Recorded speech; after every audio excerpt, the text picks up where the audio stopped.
সকালে উঠে আমরা কি খাই? রুটি, পরোটা, সিঙ্গারা, ডিম ভাজি, আরো কত কি। কিন্তু এর সবকিছুই কি হেলদি? সকালের নাস্তায় আমরা তো সহজ আর হালকা খাবারই খুঁজি, যে খাবার দ্রুত বানানো যায়, পেট ভরে আর শরীরও ভালো রাখে। এমনই এক খাবারের রেসিপি বানিয়ে দুনিয়া জোড়া তোলপাড় ফেলে দিয়েছিল সুইচ এক চিকিৎসক। খাবারের নাম মিউজলি। মজার ব্যাপার হলো, শুরুতে মিউজলি পরিচিত ছিল ওষুধ হিসেবে, আর সেখান থেকে সকালে নাস্তা হয়ে উঠলো কিভাবে, কি দিয়ে বানানো হয় এই মিউজলি। 1900 সালের দিকের ঘটনা। সুইজারল্যান্ডে ডক্টর ম্যাক্সিমিলিয়ান অস্কার নামে এক চিকিৎসক পাহাড়ি রাস্তায় হাঁটতে বের হয়েছিলেন। পথে কিছু রাখালের সঙ্গে দেখা হলো তার। দেখলেন তারা কিছু ফল, বাদাম আর দুধ মিশিয়ে খাচ্ছে। কাজের ক্লান্তির মাঝেও সবাই একেবারে চনমনে হাসি খুশি। ডাক্তার সাহেব নিজে তখন বেশ অসুস্থ।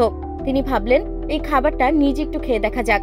খাবার তো তার মনে ধরলই, নিয়ম করে খেতেও শুরু করলেন, আর শরীরটা দ্রুতই ভালো হয়ে উঠল। সে সময় ইউরোপে যক্ষা রোগের ভয়াবহ উপদ্রব চলছিল।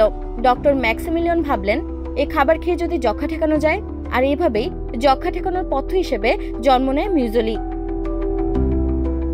ডক্টর ম্যাক্সিমিলিয়ানের মাথায় এবার খেলে গেল এক ব্যবসায়িক বুদ্ধি।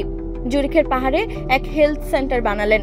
সেখানে নিয়ম ছিল ভোরে ঘুম থেকে উঠতে হবে, খোলা বাতাসে হাঁটতে হবে, রাত জাগা বাদ, আর সকাল বিকাল মিউজলি। মজার ব্যাপার হলো, মিউজলির জন্যই ইউরোপের ধনী, লেখক, পর্যটকদের মধ্যে ম্যাক্সিমিলিয়ানের হেলথ সেন্টারের জনপ্রিয়তা ছড়িয়ে পড়ে। ধীরে ধীরে মিউজলি গোটা দুনিয়ায় পরিচিত হয়ে ওঠে। এক্সট্রিম মশার কয়েল প্ল্যান্ট ফাইবার দিয়ে তৈরি। ডেঙ্গু, চিকুনগুনিয়া বাহি সহ যে কোনো মশার বিরুদ্ধে দেয় এক্সট্রিম সুরক্ষা।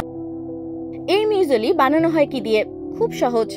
এতে থাকে ওটস, যা দীর্ঘক্ষণ পেট ভরা রাখে এবং শরীরে শক্তি যোগায়। থাকে কাঠবাদাম, যা আমাদের মস্তিষ্ক ভালো রাখে। আর থাকে আপেল, কিশমিশ বা খেজুরের মতো প্রাকৃতিক মিষ্টি তাজা ফলের টুকরো, যা ভিটামিন, ফাইবারের উৎস হিসেবে কাজ করে।